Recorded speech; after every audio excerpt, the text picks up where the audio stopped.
SIGNL4 is your SaaS platform offering one of the most open and flexible APIs you can find.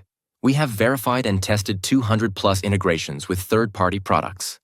Discover what SIGNL4 adds to EasyVista and how it integrates and connects. This is Doug with Greenlight Group. Today I wanted to show you how an integration between EasyVista's Service Manager and Derdack SIGNL4 can help with managing major incidents when they occur. Integrating with SIGNL4 would allow the process to send out an immediate notification of the major incident directly to the specified on-call user, which could include texts and mobile app notifications. This process also allows for escalation in case that user doesn't respond right away. The data logged within SIGNL4 would also allow you to track exactly who knew about a major incident and when, assisting with post-incident reviews. Here's what that process could look like in practice.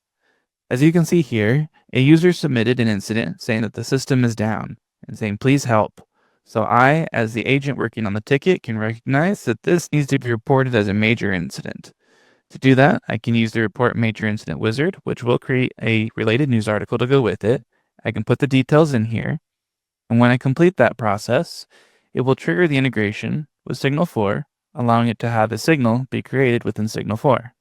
As you can see here, the new signal that just got created would have notified the person who was on call, letting them know about the new signal that was received. From there, they could choose to acknowledge or even close the alert if needed. But in this particular use case, the incident is still open. So instead of closing it directly from within SIGNL4, we'll go back to process the incident.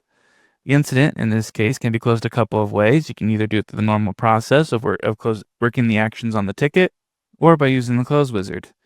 In this case, I'll use the close wizard, and I'll say the incident was resolved. This will allow me to mark the incident now as closed. Now that the incident is closed, if I check on it again within SIGNL4, I can see SIGNL4 received the update from the integration, also showing that it's been closed. And this is one way you can use the integration between SIGNL4 and EasyVista to help you manage your major incidents.